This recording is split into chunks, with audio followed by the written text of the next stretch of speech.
Hello everyone, मैं शुभम आप सभी का मैथोलिक्स चैनल पर स्वागत करता हूं और आशा करता हूं आप सबकी प्रिपरेशन काफ़ी अच्छी चल रही होगी। 19 अप्रैल 2022 शिफ्ट 3 का आज क्वेश्चन पेपर हम डिस्कस करने वाले हैं। तो देखिए क्या है, हमारा पहला क्वेश्चन देखते हैं। 3 अंकों की वह बड़ी से बड़ी संख्या ज्ञात कीजिए जिसे 3, 4, 5, 8 से विभाजित करने पर प्रत्येक स्थिति में शेषफल क्या बचे? 2 बचे। लेकिन सबसे बड़ी बतानी है हमको, हम क्या करेंगे, एलसीएम लेके इन सब संख्याओं का उसमें +2 कर देंगे। ठीक, तो 3, 4, 5, 8 का एलसीएम कितना हो जाएगा? 4 × 5 = 60, 120 हो जाएगा। 120 + 2, दरअसल नंबर क्या आना चाहिए था हमारा?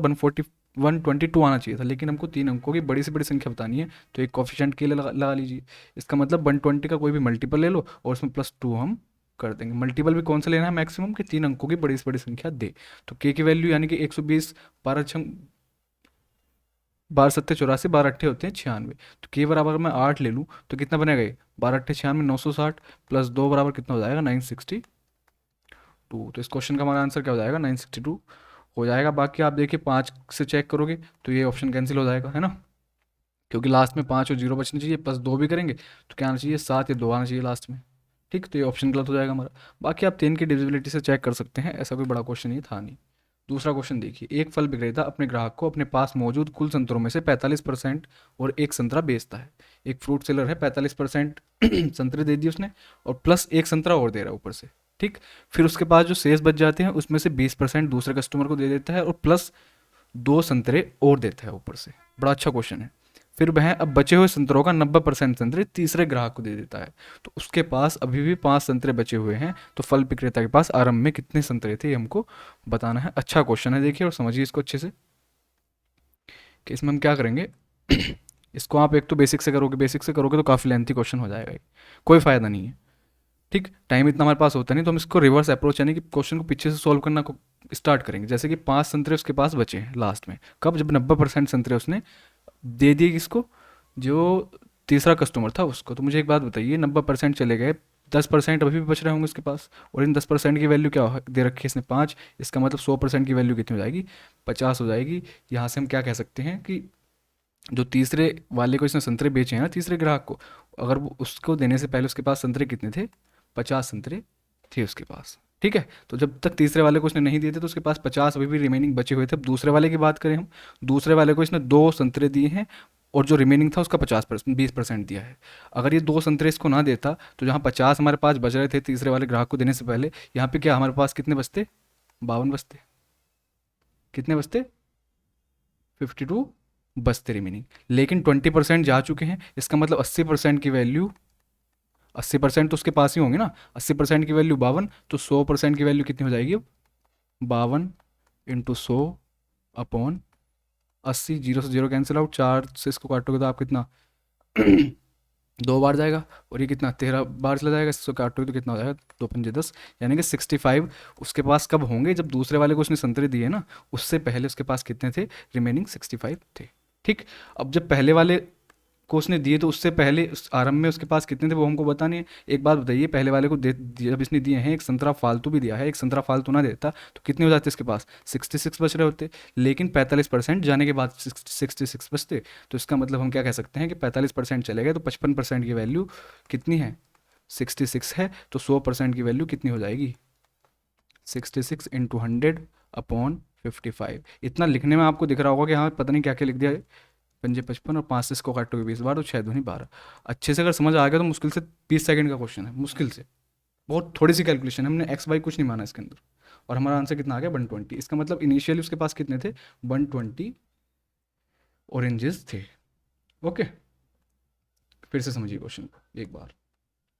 लास्ट में उसने कहा था कि तीसरे वाले कस्टमर को जो उसने बेचे हैं ना 90%, तो उसके पास 10% बच रहे होंगे। ठीक, 10% की वैल्यू कितनी थी? 5 थी। तो 100% की वैल्यू होगी 50। इसका मतलब हम कह देंगे कि तीसरे वाले कस्टमर को जब उसने दिए हैं उससे पहले उसके पास 50 संतरे थे।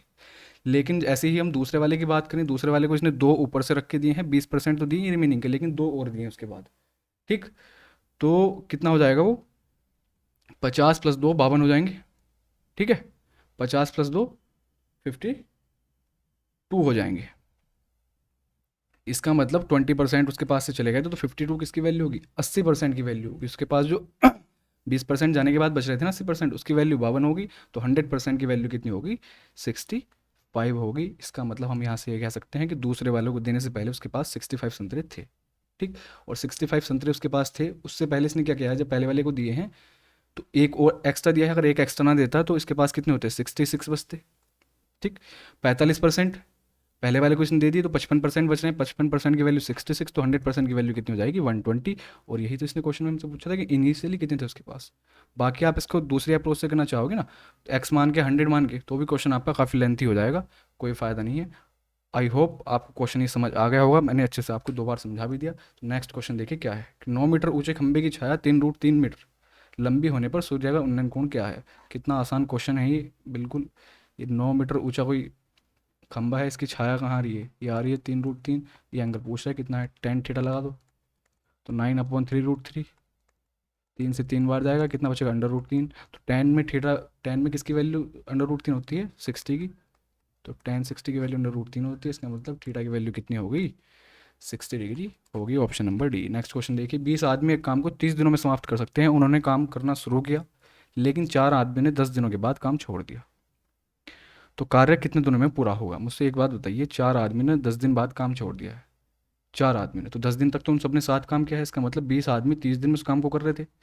10 दिन बाद 4 ने छोड़ा है, लेकिन 10 दिन सबने काम बराबर किया है, तो 20 आदमी के 20 दिन का काम अभी पेंडिंग है ना। इसको किससे करवाना है हमको, 4 आदमी जब छोड़ के चले जाएंगे 20 में, तो 16 आदमी से करवाना है। 16 आदमी इस काम को कितने दिनों में कर लेंगे, बस हो गया, 2×2=4, 4×16, और एक्स की वैल्यू कितनी आ गई, 25। लेकिन ये कब आई है 25, ये 25 तब आई है जब 4 लोग छोड़ के गए हैं। कितने दिन बाद छोड़ के गए थे, 10 दिन बाद। यानी कि 10 दिन बाद जब 4 आदमी छोड़ के चले गए, तो 16 आदमी बचे हुए काम को 25 दिन में कर लेंगे। 25 दिन ये हो गया, और 10 दिन पे यहाँ स्टार्टिंग में सबने काम किया था, तो कुल मिला के टोटल 35 डेज उस काम को कंप्लीट होने में लगे हैं। आसान क्वेश्चन था। नेक्स्ट देखिए, 12 संख्याओं का औसत 42 है, अंतिम 5 का 40, पहली 4 का औसत 44 है, छठी संख्या 5वीं संख्या से 6 कम और 7वीं संख्या से 5 कम है। तो मैं अगर यहाँ बात करूँ कौन कौन सी रखी है इसने, 5th, 6th और 7th नंबर। ठीक, अब इसने क्या कहा है कि छठी संख्या 5वीं संख्या से 6 कम और 7वीं संख्या से 5 कम। तो इसका उल्टा कह सकते हैं, अगर छठी संख्या x है तो 5 भी इससे 6 ज़्यादा होगी। ठीक, और 7 भी इससे 5 ज़्यादा होगी। ये तो कह रखा है इसने कि 5 कम है और 5 भी 6 कम है, कोई प्रॉब्लम नहीं यहाँ तक। आगे भी इसका हम बनाते हैं, डेविएशन लगाएंगे सीधा। तो 12 का कितना दे रखा था एवरेज ने, 42। पहली 4, अंतिम 5, कोई सी भी 5 ले लो, अंतिम या कहीं की भी, हमको तो डेविएशन देखना है, 40 है। और लास्ट की 4 का कितना है, 44 है। ठीक, अब यहाँ से हम क्या करेंगे, हम देखेंगे यहाँ पे कितना हो रहा है, -2 हो रहा है, यानी कि हर किसी पे 2 2 एवरेज कम हो रहा है। नंबर कितने हैं टोटल, 5 हैं, तो कुल मिला के -10 हो जाएगा। हमको दिख रहा है 42 से 44 हो रहा है, इसका मतलब प्लस के 2 हो रहे हैं, नंबर कितने हैं, 4 हैं, तो ये प्लस के 8 हो जाएगा। कुल मिला के डेविएशन कितना आ गया, -2 आ गया। तो इस -2 यानी कि 2 की कमी हो रही है, तो इन 2 की पूर्ति कौन करेगा, ये जो 3 नंबर बचे हुए हैं ना, ये करेंगे। लेकिन एक का एवरेज कितना है, 42, तो 3 का कितना हो जाएगा, 42 × 3। इनके अगर हम सम की बात करें तीनों के, तो कितना हो जाएगा इनका सम, 14 × 3 तो रहेगा ही रहेगा एवरेज के अकॉर्डिंग, प्लस के 2 और लेके आना पड़ेगा इनको, अगर डेविएशन कितना आ रहा था हमारा, -2 आ रहा था। तो यहाँ से हम 3x की वैल्यू देखें कितना आएगा, 3x + 11 बराबर हो जाएगा कितना, 3×6 ये कितना बनेगा, 3×6, 3×4 = 12, 128। ये 3x बराबर कितना बन जाएगा, 117। x की वैल्यू कितनी आ जाएगी, 117/3 कितना होता है, 3×9 और 3×9 27, 39। अब इसने क्वेश्चन में हमसे पूछा क्या है, देखिए ना जरा। इसने क्वेश्चन में पूछा है कि छठी और 7वीं संख्या का औसत बताओ। तो x का और x + 5 का औसत कितना हो जाएगा, 2x + 5/2, या फिर x + 2.5 कह देंगे, या फिर x की वैल्यू कितनी है, 39 है, 39 में 2.5 जोड़ेंगे तो कितना हो जाएगा, ये 41.5 इस क्वेश्चन का हमारा आंसर हो जाएगा। ठीक है, ऐसे क्वेश्चन हम पहले कई बार डिस्कस कर चुके हैं ऑलरेडी, तो नथिंग न्यू इसमें भी कुछ। नेक्स्ट क्वेश्चन देखिए, ए और बी कुछ राशियों का निवेश कर एक व्यवसाय शुरू किया। 8 महीने के अंत में ए व्यवसाय से बाहर हो गया, अपना पैसा वापस लेकर, और ए ने अपना पैसा वापस ले लिया। ए और बी वर्ष के अंत में 5:9 के अनुपात में लाभ प्राप्त हुआ दोनों को। बी ने अगर 36,000 रुपये निवेश किए हो, तो ए ने कितनी राशि निवेश की थी, हमको ये बताना है। ए ने निवेश किया, बी ने निवेश किया कुछ। ए ने कितने टाइम के लिए निवेश किया है, 8 महीने के लिए। बी ने कितने के लिए किया है, 12 के लिए। प्रॉफिट किस रेशो में हुआ है इनका, 5:9, या फिर यहाँ से मैं इसको 2:3 भी कह सकता हूँ। ओके, अब यहाँ से दिख रहा है हमको कि, चलो बिल्कुल लिख के दिखा देता हूँ, 2A अपॉन 3b बराबर कितना हो जाएगा 5/9, यही तो रेशो आएगा। इन्वेस्टमेंट इनटू टाइम बराबर प्रॉफिट का रेशो होता है हमारा, है ना। डायरेक्ट रेशो के फॉर्म में बना लिख सकते थे इसको हम। तो A/B कितना आ जाएगा 3×9, ठीक। तो 5/6, यानी कि A और B ने किस रेशो में इन्वेस्ट किया है 5:6 के रेशो में इन्वेस्ट किया है। 6 की वैल्यू इसने हमको कितनी रखी है 36,000, तो 5 की कितनी हो जाएगी 30,000। Option number B. ओके, यहाँ से भी हम डायरेक्ट कर सकते थे 3×9। अगर कुछ ये लग रहा हो कि हाँ पता नहीं इतना लंबा हमने क्यों लिखा है, ठीक। तो 5 ऊपर चला जाएगा 5, और ये 2 नीचे आके 3 के साथ मल्टीप्लाई करके 6 बना देगा। तो डायरेक्ट 5:6 का रेशो हमको यहाँ से भी दिख रहा था, पर आपको समझ में आना चाहिए, इसलिए मैंने इस तरीके से लिखा है। नेक्स्ट क्वेश्चन देखिए, किस वर्ष कंपनी को अधिकतम राशि प्राप्त हुई है। मैक्सिमम अमाउंट कब प्राप्त हुआ है, और इसने दे के रखा हमको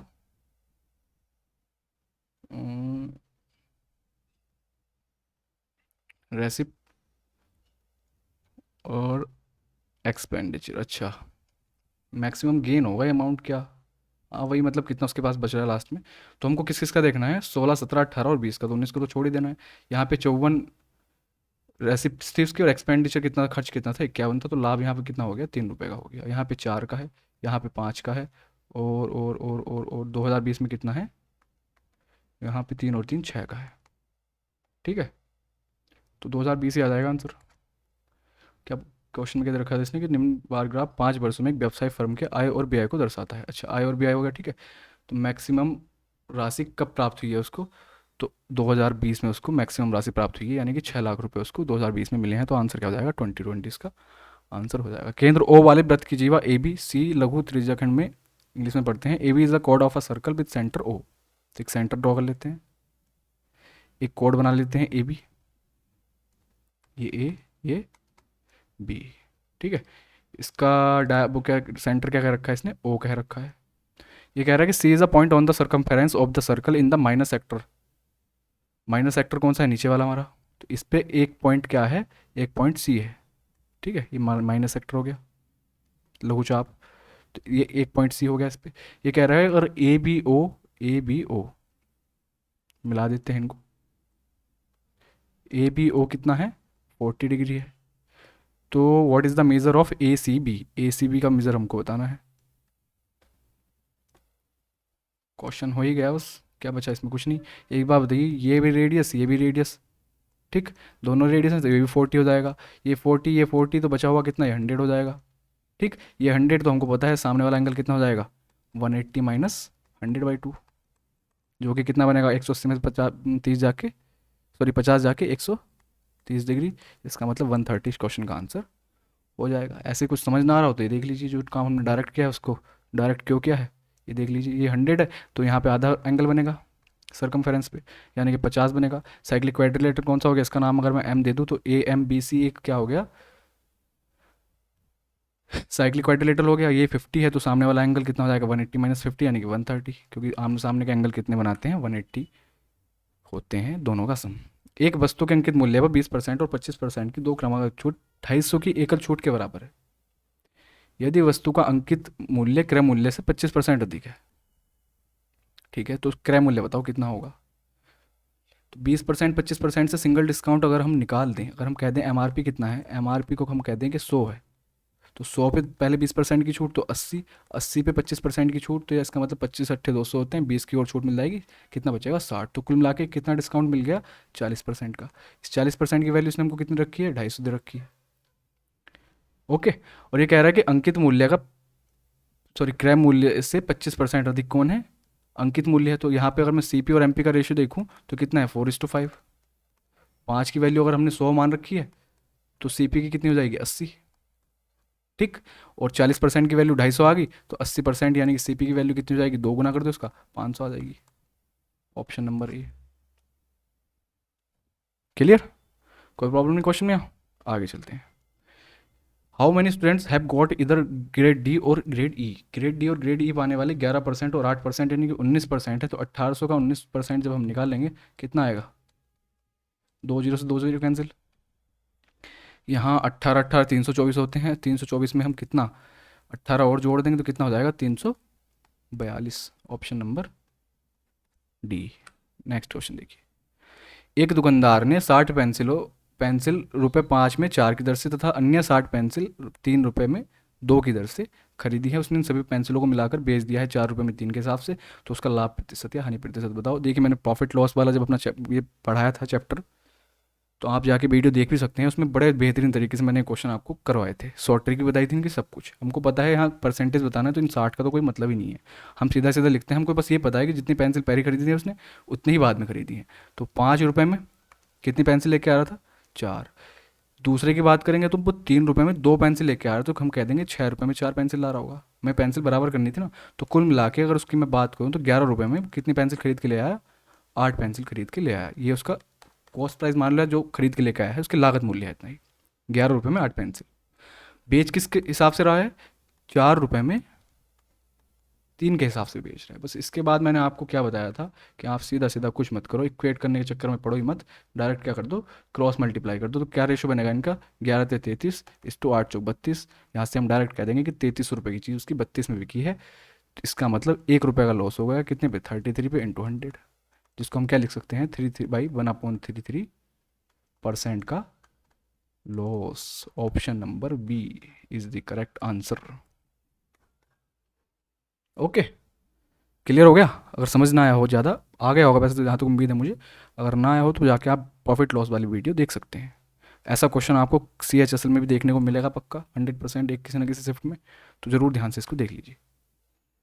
इसमें क्या कह रहा है कि एक हमको एक्सप्रेशन दे रखा है, के की वैल्यू पूछ रहा है मुझसे। एक बात बताइए, के की वैल्यू पूछ रहा है तो हम इसमें वैल्यू पुट कर सकते हैं आसानी से। फॉर्मूला खोलने के कौन चक्कर में पड़ रहा है इतना? बस बाई को हम जीरो पुट नहीं कर सकते, इतना ध्यान रखना है। बाई को जीरो पुट नहीं कर सकते, जीरो पुट करेंगे तो के ही जीरो हो जाएगा हमारा। तो इसलिए बाई को हम क्या पुट कर लेते हैं? बाई को 1 पुट कर लो और एक्स को 0 पुट कर लो। एक्स को 0 पुट करोगे तो ये खत्म। यहाँ से बाई को 1 करेंगे, यानी कि 1 बचेगा। यहाँ से माइनस माइनस, यहाँ से आप -1 की पावर 3 करोगे तो माइनस बन आएगा, बाहर आके प्लस बन जाएगा, माइनस माइनस, और ये हो जाएगा 1। माइनस यहाँ ये वाला, और बाई की वैल्यू 3 है, अंदर ये खत्म हो जाएगा और -3 बचेगा। इज गस टू के। तो के की वैल्यू हमारे पास कितनी आ गई? 1 और 1 2, माइनस माइनस प्लस, प्लस के 9, तो 2 + 9 कितने होते हैं? 11। के की वैल्यू कितनी आ गई? 11 आ गई। Option number D. आगे चलते हैं। किसी मूलधन पर 12% वार्षिक ब्याज दर से 8 वर्षों में प्राप्त साधारण ब्याज ₹4800 है। उसी मूलधन पर 10% की चक्रवृद्धि ब्याज की दर से, जिस पर ब्याज वार्षिक रूप से संयोजित होता है, 3 वर्षों में प्राप्त होने वाला चक्रवृद्धि ब्याज बताइए। ये CI बताना है हमको। और 12% दे रखा है इसने स्टार्टिंग में, क्या? SI के लिए, जो कि 8 सालों तक। तो 12% से 8 सालों में कितना सिंपल इंटरेस्ट मिल जाएगा हमको? 12×8 = 96, यानी कि 96% का ब्याज मिल जाएगा, जिसकी वैल्यू इसने हमको कितनी रखी है? 4800। 100% इसका क्या रहा होगा? मूलधन रहा होगा। इसका मतलब हम क्या कह सकते हैं? इसको 100 बार काट देंगे 48 से, 2 बार कटेगा। 2% की वैल्यू 100 है, तो 100% की वैल्यू कितनी हो जाएगी? 5000। इसका मतलब मूलधन हमारा कितना है? प्रिंसिपल हमारा कितना है? 5000 है। अब ये कह रहा है कि 10% से 3 सालों में ब्याज कितना मिलेगा CI पे। तो 10% से हमको पता है क्या रेशो बनता है हमारा CI पे, इतना तो पता ही होगा ना आपको। कितना बनता है? 1000 पे 1331, है ना?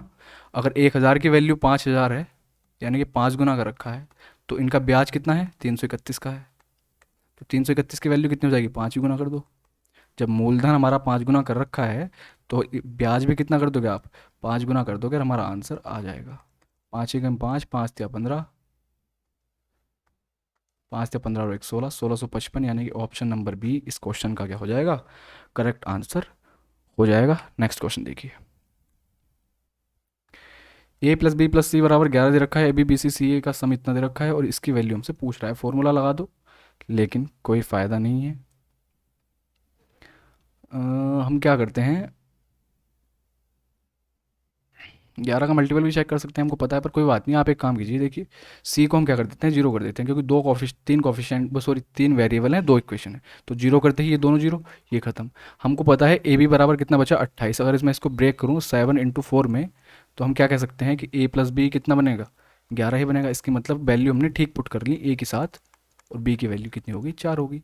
बस यहाँ से ये खत्म हो जाएगा, ये खत्म हो जाएगा। C को 0 करती तो A³ + B³ कितना? 7 का क्यूब प्लस 4 का क्यूब, या फिर 7 का क्यूब कितना होता है? 343। 4 का क्यूब कितना होता है? 64। कितना बन जाएगा? 407। एक ही ऑप्शन इस क्लास में 7 आ रहा था। ठीक, बाकी आप फॉर्मूला लगा के इस क्वेश्चन को कर सकते थे। एक समकोण त्रिभुज में न्यून कोणों के शीर्षों में माध्यिका की लंबाई कितनी है? 7 सेंटीमीटर और 4√6 सेंटीमीटर है। त्रिभुज के खंड की लंबाई बताओ कितनी होगी? अगर मैं ये आपको एक राइट एंगल ट्राइंगल ड्रॉ करूं और ये 90 डिग्री हो गया, ठीक। न्यून एंगल कौन से होंगे इसके? एक्यूट एंगल ये वाले होंगे, तो इनकी माध्यिकाएं कौन सी हो जाएंगी? ये हो जाएंगी। इसका नाम दे दे ए, बी और सी, ठीक। और इसका नाम दे देते हैं हम एम, इसका दे देते हैं एन। तो ये प्रॉपर्टी मैंने आपको पढ़ाई है। ये क्या हमारी मीडियन है, कौन कौन? ए एम और सी एन। ये प्रॉपर्टी मैंने आपको लिखवा भी रखी है, एक अलग से इसकी वीडियो हमारी जो सीरीज चल रही थी टीयर 2 वाली, वहाँ पे मैंने आपको डिस्कस करवाई थी। यहाँ क्या फॉर्मूला होता है? 5 time of A C square बराबर हो जाता है 4 टाइम ऑफ दोनों जो हमको ये मीडियम दे रखी है ना, ए एम का स्क्वायर और प्लस बी सी एन का स्क्वायर। तो बस ए सी की तो वैल्यू पूछ रहा है, हाइपोटेनस यही तो है। तो ए सी का स्क्वायर 5 इंटू ए सी का स्क्वायर बराबर कितना हो जाएगा? 4 इंटू ए एम कितना है? ए एम यानी कि 7 का स्क्वायर 49 प्लस 4√6 का स्क्वायर, तो 4 चौक 16 छक्के 96, 96। तो 5 times of A C square कितना हो जाएगा? इनको दोनों को जोड़ लेंगे, 9 6 15 और 9 4 13 और 1 14, तो 4 इंटू 145। 5 से 145 को काटेंगे तो 5 दूनी 10, 5 9 45। तो ए सी की वैल्यू कितनी आ जाएगी? अंडर रूट में 4 इंटू 29, या फिर 4 का 2 बाहर आ जाएगा और अंडर रूट में 29 ऐसे ही रह जाएगा। और यही हमारा इस क्वेश्चन का आंसर हो जाएगा, ऑप्शन नंबर सी। तो देखिए डायरेक्ट फॉर्मूला बेस्ड क्वेश्चन था, ऐसा कुछ नहीं था इसके अंदर कि हाँ हम ना कर पाए। सिंप्लीफिकेशन का क्वेश्चन देखिए। ऊपर वाले को सॉल्व करते हैं पहले। 3 एकम 3 और 2 5/3। इंटू में भाग को डिवाइड इंटू में चेंज कर देंगे तो ये 6/5 हो जाएगा। और इंटू 6 ये वाला रखा हुआ है, तो 5 से 5 कैंसिल, 3 दूनी 6, तो इतनी की वैल्यू हमारी कितनी आ गई? इसकी 12 आ गई, ठीक है। अब आगे वाले को सॉल्व करते हैं इसको। 4/5 इसको लिखे लेते हैं ना, कितना लिखा हुआ है? 4/10 लिखा हुआ है, प्लस 2/3। और ये कितना बन जाएगा आपस में? 4 या 12 और 10 दूनी 20, तो 32/30 बन जाएगा, ठीक। तो इसको और छोटा कर लें तो कितना बनेगा? 16/15 बन जाएगा। लेकिन 12 भी प्लस में और रखे हैं, तो हमारा न्यूमरेटर जो बनेगा वो कितना बनेगा? 12 प्लस 16/15, जो कि कितना होता है? 15 12 180, 180 और 16 कितने हो जाएंगे? 196/15। तो ऊपर वाला न्यूमरेटर सॉल्व कर कितना आ गया हमारा। अब डिनोमिनेटर को सॉल्व कर लेते हैं, अंदर से सॉल्व कर तो लाते हैं ब्रैकेट से। कितना बनेगा? 10 या 30 में से 3 जाएंगे, 27/10। और 3/5 को जब हम बनाएंगे इसका बेस 10 बना लेंगे, ऊपर नीचे 2 से मल्टीप्लाई करके, तो कितना बनेगा? ये 6/10। तो 6/10 माइनस 27/10 कितना हो जाएगा? माइनस के 27 में 6 जाके 21/10। और अभी ब्रैकेट के बाहर 6 भी रखा है, तो इसकी मल्टीप्लाई भी कर दीजिए। और इस वाले माइनस के साथ मिलके ये प्लस हो जाएगा, है ना, ये वाला माइनस। अब कुछ कैंसिल हो रहा है यहाँ से, हाँ, 2 से 2 पंजे 10, 2 तिया 6। तो हमारे पास प्लस के इस लास्ट वाले ब्रैकेट के कितने बचे? प्लस के 21 या 63/5। अच्छा, इसको सॉल्व करें। देखिए धीरे धीरे ऐसे सॉल्व करना पड़ेगा, बाकी नहीं तो इसमें हम एक साथ लेके चलेंगे तो फंस जाएंगे। 3 एकम 3 और एक 4/3 इंटू 3/5। लेकिन ये वैल्यू माइनस की है, तो 3 से 3 कैंसिल, माइनस के 4/5 आ जाएगा। तो हमारे पास देखिए कितना बचा? एक 2 ऐसी है, ये वाला माइनस और ये वाला माइनस, प्लस बना देंगे। प्लस के 4/5 और प्लस के कितना बच रहा है? 63/5। तो 5 एलसीएम आ जाएगा, कितना बनेगा? 10 प्लस 4 और प्लस 63। आई होप सब कुछ ठीक हो गया हो हमारा। कितना बनेगा? 4 3 7 और ठीक है, हाँ, 4 3 7 और 6 और 1 7। 77/5, ठीक।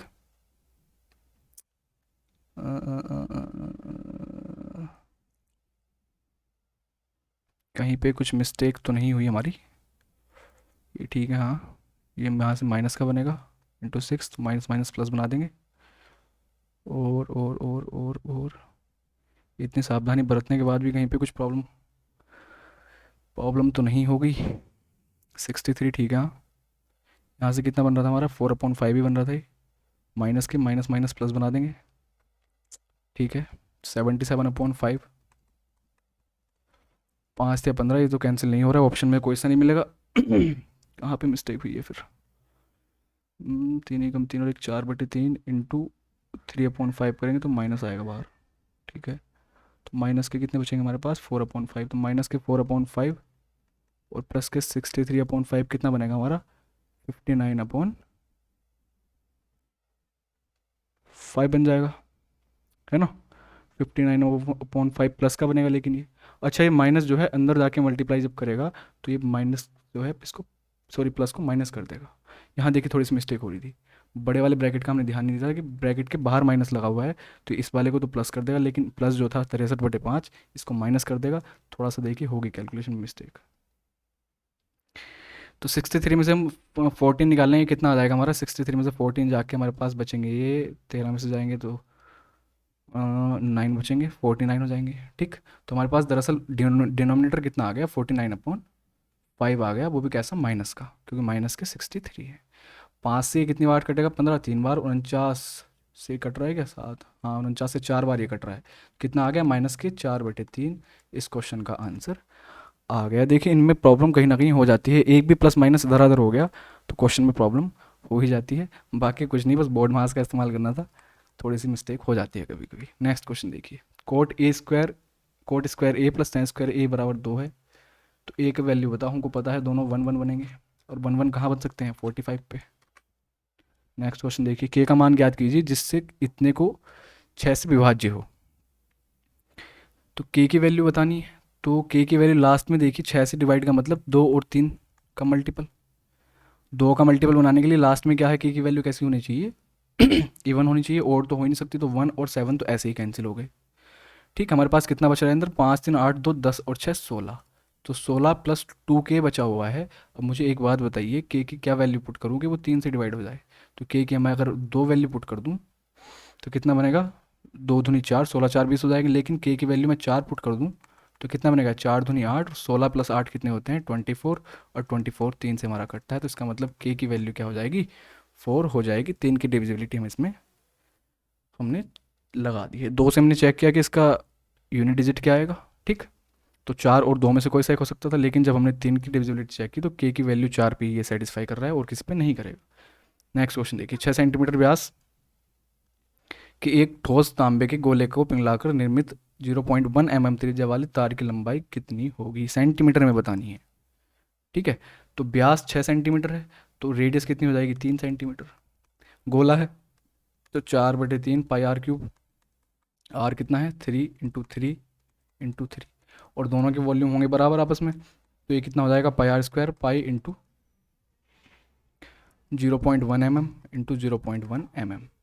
ठीक, और इंटू कर देंगे हम जो इसने पूछी है लंबाई, लंबाई को कुछ भी मान लो एल मान लिया हमने, दोनों mm में रखे हुए हैं, सेंटीमीटर में चेंज करने के लिए दोनों का अपॉन में 10/10 करना पड़ेगा ना। ठीक, सेंटीमीटर में चेंज कर लिया इसको, को हमने 1/10 से मल्टीप्लाई करके।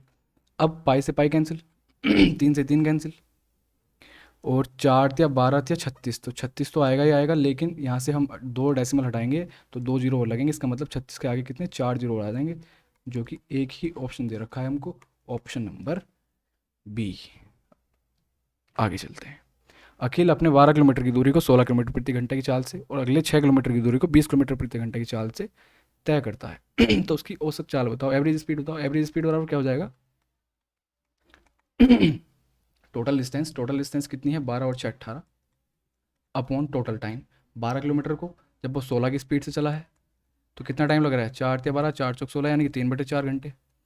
6 किलोमीटर को 20 की स्पीड से चला है तो 2 या 6 और 2 से 10 बार कटेगा ये, तो 3/4 प्लस 3/10 टोटल टाइम कितना हो गया हमारा।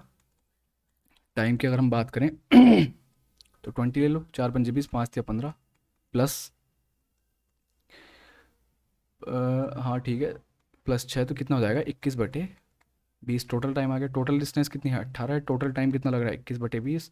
सॉल्व कर लो 18 × 20/21, 3×6 = 18 3×7 = 21, तो कितना 120/7 बन रहा है, और 7 से इसको काटेंगे तो 17/7 भी एक में ही आ रहा है, 17×7 119 होते हैं, तो 17 1/7 इस क्वेश्चन का हमारा क्या हो जाएगा आंसर, यानी कि एवरेज स्पीड कितनी होगी 17 1/7 हो गई है।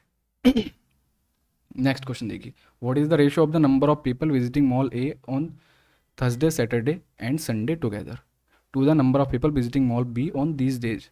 इन्हीं 3 दिन में ए का लेना है, इन्हीं 3 दिन में हमको वी का लेना है और उनका रेशो बताना है। तो ए का हम देखें किस दिन, थर्सडे, ये रहा 460, सैटरडे और संडे 460, 1280 और 1500 कितना हो जाएगा, 12 15 27, 27 और 4 31 और 880 और 60 140, तो 3100 प्लस 140 यानी कि 3240। इसका रेशो किसके साथ बताना है, इसी दिन के बी वालों के साथ। तो 750, 1100 और 1350, 750 और 1350 मिलके आपस में कितना बनाएंगे, 2100।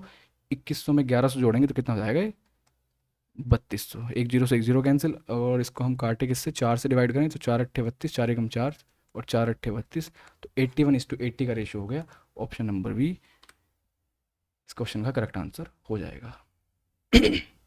The total number of students whose marks are less than 100 is what percent less than the total number of students whose marks are 120 and above.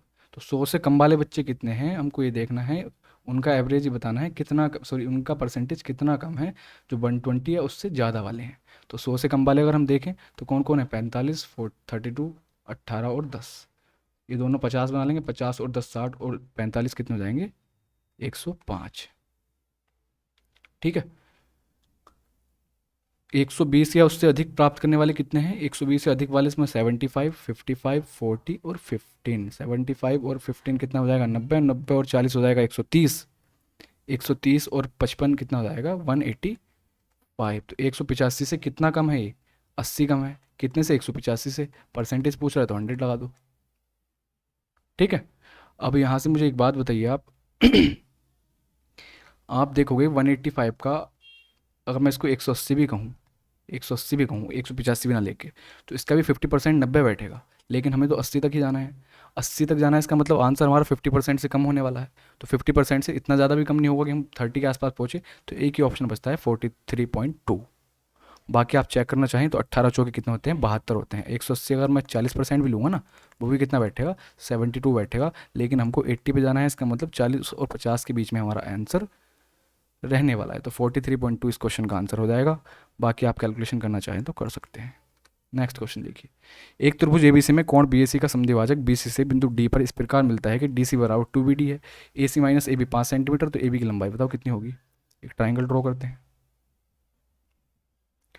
और बी ए सी का समद्विभाजक यानी कि बी ए सी ऐसे है, एंगल बाइसेक्टर। ये इसका क्या है, एंगल बाइसेक्टर है। कहाँ पे मिलता है, बीसी को डी पर मिलता है। एंगल बाइसेक्टर थ्योरम आपको हर क्वेश्चन, हर लगभग उसमें क्या नाम, पेपर जो हमने डिस्कस किए हैं उनमें क्वेश्चन कोई ना कोई आया और मैंने आपको वो अच्छे से समझाई भी है। तो हमको पता है ए बी का और ए सी का रेशो वही होगा जो बी डी और सी डी का होगा। ठीक, अब मुझे एक बात बताइए, इसने क्या कहा है कि डी सी बराबर, यानी कि ये जो है डी सी बराबर 2BD है। अगर बी डी को मैं 1 कह दूँ तो बी सी डी कितना हो जाएगा, डी सी ये 2 हो जाएगा, 1:2 का रेशो है। ओके, ऐसे ही इसने कहा है कि ए सी माइनस ए बी बराबर 5 है। तो अगर मैं ए सी को एक्स कह दूँ तो ए बी कितना हो जाएगा, या फिर मैं ए बी को एक्स कह दूँ तो ये कितना हो जाएगा, x+5 हो जाएगा ए सी। ओके, अब हमको पता है जो रेशो x और x+5 का है वही रेशो 1 और 2 का होगा। तो इसका रेशो a 1:2 बनाने के लिए x की वैल्यू क्या पुट करें, 5 पुट कर देंगे, 5 और 10 हो जाएंगे। या फिर ऐसे देख लीजिए, x+x बटे x+5 बराबर 1/2, या 2x बराबर x+5। तो x की वैल्यू कितनी आ गई, 5 आ गई। ठीक है, हमको यहाँ से भी दिख रहा था कि 1:2 का अगर हमको रेशो बनाना है, यहाँ 1 यहाँ 2, तो यहाँ हम इसमें 5 जोड़ेंगे 10 हो जाएगा, और इधर 5 रखेंगे तो 5 रह जाएगा। 5:10 1:2 का रेशो। क्वेश्चन नंबर 24, केंद्र O और 13 सेंटीमीटर त्रिज्या वाले एक वृत्त में केंद्र के दोनों ओर 2 समांतर जीवाएं खींची जाती हैं। एक सर्कल ड्रॉ करते हैं। ठीक है, दोनों ओर इसने क्या किया है कि दोनों ओर जीवाएं खींची हैं। एक जीवा ये होगी कोड, एक कोड ये होगी। यदि एक जीवा की लंबाई 10 सेंटीमीटर है और उन दोनों जीवाओं के बीच की दूरी 17 सेंटीमीटर है, तो जीवाओं के बीच में लंबाई में अंतर ज्ञात कीजिए कितना होगा। इनके बीच में कितना है, एक सेंटर मान लो बीच में कहीं को, ये सेंटर है। ठीक, गैप कितना दे रखा है, 17 दे रखा है इनके बीच का डिस्टेंस। इस सेंटर से अगर मैं इस पॉइंट को मिलाता हूँ और इस सेंटर से इस वाले कोड के एक छोर को मिलाता हूँ, तो इसने कहा है कि एक एक जो हमारी कोड है ना वो 10 सेंटीमीटर की है, और रेडियस कितनी है, 13 है। 13 है तो ये कितनी हो जाएगी, 5 हो जाएगी, क्योंकि पूरी 10 है तो आधी आधी बाइसेक्ट कर देगी इसको। ये 13 ये 5 तो ये कितनी बचेगी, 12 ट्रिपलेट्स। ये 12 तो बचा हुआ है कितना है, 5 है ना। ये बचा हुआ 5 है, टोटल 17 थी ना, नीचे वाली 12 होगी तो ऊपर की 5। हमको पता है ये भी रेडियस है तो ये भी 13 होगी। बस जब ट्रिपलेट यहाँ लगाएंगे तो ये कितनी हो जाएगी, 12 हो जाएगी। तो इसका मतलब बड़ी वाली कोड 12 ही है तो 12 ही है। बड़ी वाली कोड कितनी होगी, 24 होगी। छोटी वाली कोड कितनी है, 10 है। डिफरेंस कितना आ गया, 14 का आ गया। Option number C correct answer. कोई प्रॉब्लम नहीं। देखिए मैंने एक क्वेश्चन पता नहीं कौन से शिफ्ट में कराया था, लेकिन वो क्वेश्चन ये था कि उसमें कोड जो थी दोनों एक साइड थी, सेंटर के एक साइड कोड थी। तो उस टाइम पे भी हमने ट्रिपलेट चेक किया था, और जहाँ तक मुझे याद आ रहा है उसमें 27, 24, 25 पे क्वेश्चन सेट था। आसान क्वेश्चन पूछ रहे हैं इसलिए ट्रिपलेट आपके आसानी से वहाँ लग जा रहे हैं, अदरवाइज आपको फिर एक्स वाई मान के क्वाड्रेटिक इक्वेशन भी बनानी पड़ सकती है। लास्ट क्वेश्चन देखते हैं क्या है हमारा। Cos A upon 1 minus tan A plus sine A upon 1 minus cot A minus sine A की वैल्यू कितनी होगी। यहाँ पे अगर हम वैल्यू कोई पुट करें तो कुछ हो सकता है क्या। देखिए वैल्यू पुटिंग से तो आप कर ही लोगे, कोई प्रॉब्लम नहीं है, लेकिन हो सकता है लेंथी हो जाए। मैं इसको डायरेक्ट क्या करता हूँ, साइन कोस में ब्रेक करके करता हूँ। तो कोस ए ऐसे ही upon 1 minus sine A upon कोस ए हो जाएगा टेन ए को, प्लस साइन ए ऐसे ही upon 1 minus cos A upon sine ए लिख देंगे कोट ए को, और माइनस के साइन ए। एलसीएम यहाँ से कोस ए आएगा, यहाँ से साइन ए आएगा, ये कोस ए ऊपर जाके कोस स्क्वायर ए बना लेगा, और नीचे हमारे पास कितना रह जाएगा, कोस ए माइनस साइन ए, प्लस ये साइन ए ऊपर जाके साइन ए के साथ मल्टीप्लाई करेगा तो साइन स्क्वायर ए बना लेगा, और नीचे हमारे पास कितना बचेगा, साइन ए माइनस कोस ए, और माइनस के साइन ए हमारे ऐसे ही चल रहे हैं। अब मुझे एक बात बताइए, अगर हम इनका एलसीएम लें तो यहाँ से एक माइनस कॉमन लेना पड़ेगा। इस माइनस को कॉमन लेके हम इसको क्या बना सकते हैं, इसको हम बना सकते हैं क्या, कोस ए माइनस साइन ए। लेकिन ये वाला साइन चेंज होकर क्या हो जाएगा, माइनस हो जाएगा, ठीक। और हमारा एलसीएम कितना आ जाएगा, कोस ए माइनस साइन ए ही आ जाएगा। ऊपर कितना बचेगा, कोस स्क्वायर ए, और ये प्लस का माइनस हो जाएगा, माइनस के साइन स्क्वायर ए, और माइनस के साइन ए ऐसे ही चल रहे हैं। इतना टाइम नहीं लगेगा, इतना काम आप दिमाग में कर सकते हो। हमको पता है यहाँ से एक ब्रैकेट ए प्लस बी ए माइनस बी अगर हम लगाएंगे कोस स्क्वायर ए माइनस साइन स्क्वायर ए में, तो क्या आएगा, कोस ए प्लस साइन ए और कोस ए माइनस साइन ए। तो कोस ए माइनस साइन ए वाला ब्रैकेट कट जाएगा, हमारे पास कितना बचेगा, कोस ए प्लस साइन ए, और ये वाला माइनस का साइन ए ऐसे ही रहेगा। साइन ए से साइन ए कैंसिल, तो हमारे पास कितना बचा, कोस ए हमारे इस क्वेश्चन का आंसर हो जाएगा, जो कि ऑप्शन नंबर सी है। यहाँ पे देख लीजिए थोड़ा सा रह गया, इसको भी लिख देता हूँ। ये क्या बनेगा, कोस ए प्लस साइन ए, है ना, ए स्क्वायर माइनस बी स्क्वायर का फॉर्मूला लगा रहे हैं इसमें, और कोस ए माइनस साइन ए, ठीक। तो ये वाला जो ब्रैकेट है माइनस वाला, ये नीचे वाले से कैंसिल हो जाएगा, हमारे पास सिर्फ और सिर्फ ये रह जाएगा। तो देखिए सारे के सारे 25 क्वेश्चंस इस शिफ्ट के हमने अच्छे से डिस्कस कर लिए। अगर किसी में आपको कोई प्रॉब्लम लग रही हो तो आप टेलीग्राम पे आके मुझे मैसेज कर सकते हैं, कमेंट बॉक्स में बता सकते हैं। और मिलते हैं नेक्स्ट वीडियो में। Thank you so much.